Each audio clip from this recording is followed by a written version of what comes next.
भूखी मर जाऊंगी लेकिन बीफ नहीं खाऊंगी।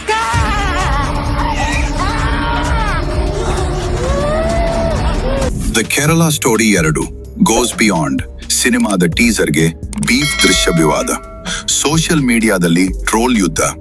The Kerala story 2 goes beyond ಚಿತ್ರದ ಟೀಸರ್ ಬಿಡುಗಡೆಯಾದ ಬೆನ್ನಲ್ಲೇ ದೇಶಾದ್ಯಂತ ಹೊಸ ವಿವಾದಕ್ಕೆ ಕಾರಣವಾಗಿದೆ.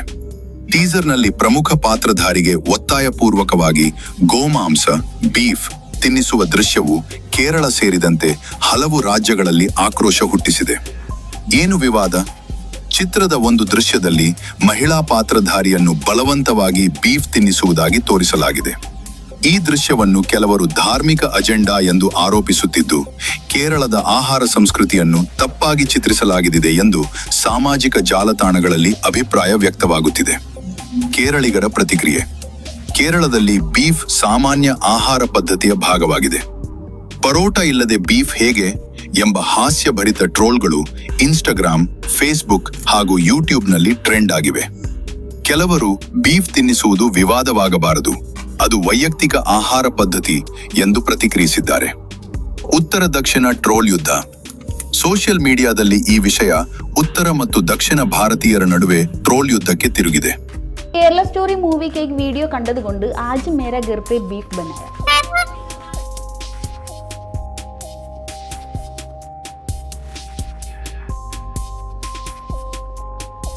ಕೆಲ ಕೇರಳಿಗರು ಉತ್ತರ ಭಾರತೀಯರ ಗುಟ್ಕಾ ಸೇವನೆಯನ್ನು ಉದಾಹರಿಸಿ ಪ್ರತಿಕ್ರಿಯೆ ನೀಡಿದ್ದಾರೆ. ಇದು ಚರ್ಚೆಯನ್ನು ಇನ್ನಷ್ಟು ಉರಿಯಿಸಿದೆ. ಕನ್ನಡಿಗರಿಂದಲೂ ಬೆಂಬಲ.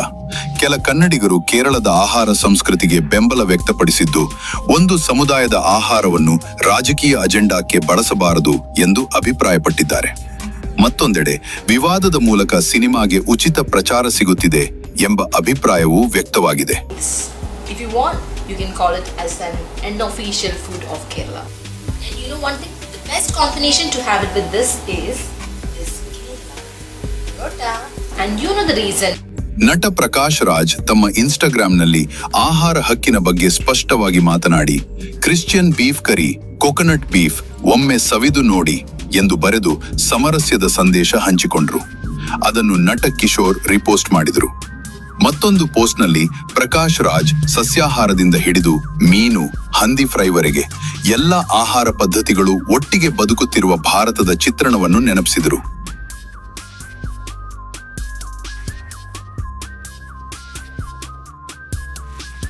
ಇದು ಕೇವಲ ಬೀಫ್ ವಿಚಾರವಲ್ಲ, ಇದು ಸಹಬಾಳ್ವೆಯ ವಿಚಾರ.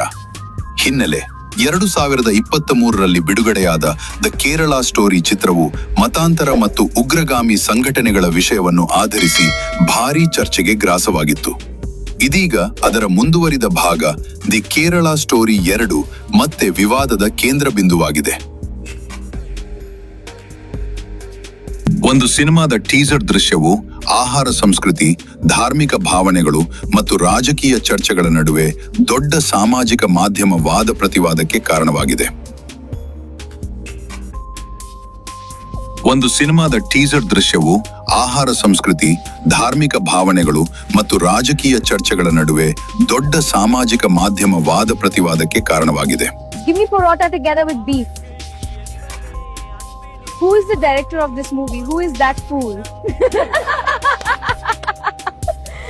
Hey, you fool director. This is not Kerala story. This is BJP fool story. Hey, dumbass director. Do you think that Kerala will fall in your fake propagandas? Kerala story 2 goes beyond ಚಿತ್ರದ teaser ಅನ್ನು ತಾತ್ಕಾಲಿಕವಾಗಿ ವಾಪಸ್ ಪಡೆಯಲು ಚಿತ್ರತಂಡ ಒಪ್ಪಿಕೊಂಡಿದೆ. ಕೇರಳ ಹೈಕೋರ್ಟ್ನಲ್ಲಿ ನಡೆದ ವಿಚಾರಣೆಯ ವೇಳೆ central board of film certification CBFC ನೀಡಿದ ಸೆನ್ಸಾರ್ ಪ್ರಮಾಣ ಪತ್ರದ ಕುರಿತು ನ್ಯಾಯಾಲಯ ಪ್ರಶ್ನೆ ಎತ್ತಿತು. ಚಿತ್ರವು ನಿಜವಾದ ಘಟನೆಗಳಿಂದ ಪ್ರೇರಿತ ಎಂದು ಹೇಳಿಕೊಳ್ಳುತ್ತಿರುವ ಹಿನ್ನೆಲೆಯಲ್ಲಿ ಅದು ತಪ್ಪು ಸಂದೇಶ ನೀಡಿ ಕೋಮು ಉದ್ವಿಗ್ನತೆಗೆ ಕಾರಣವಾಗಬಹುದೇ ಎಂಬುದನ್ನು ಪರಿಗಣಿಸಬೇಕು ಎಂದು ನ್ಯಾಯಾಲಯ ಅಭಿಪ್ರಾಯಪಟ್ಟಿತು. ನ್ಯಾಯಮೂರ್ತಿ ಬೇಚು ಕುರಿಯನ್ ಥಾಮಸ್, ಕೇರಳ ಎಂಬ ಹೆಸರಿನ ಬಳಕೆಯಿಂದ ರಾಜ್ಯದ ಜನರ ಭಾವನೆಗಳನ್ನು ನಿರ್ಲಕ್ಷಿಸಲಾಗುವುದಿಲ್ಲ ಎಂದು ಮೌಖಿಕವಾಗಿ ಹೇಳಿದರು. ಚಿತ್ರದ ನಿರ್ಮಾಪಕರ ಪರ ವಾದಿಸಿದ ಹಿರಿಯ ವಕೀಲ ಎಸ್ ಶ್ರೀಕುಮಾರ್ ಅಂತಿಮ ತೀರ್ಪು ಬರುವವರೆಗೆ ಟೀಸರ್ ತೆಗೆದುಹಾಕುವುದಾಗಿ ನ್ಯಾಯಾಲಯಕ್ಕೆ ತಿಳಿಸಿದರು. ಪ್ರಕರಣದ ವಿಚಾರಣೆ ಮುಂದುವರಿದಿದೆ.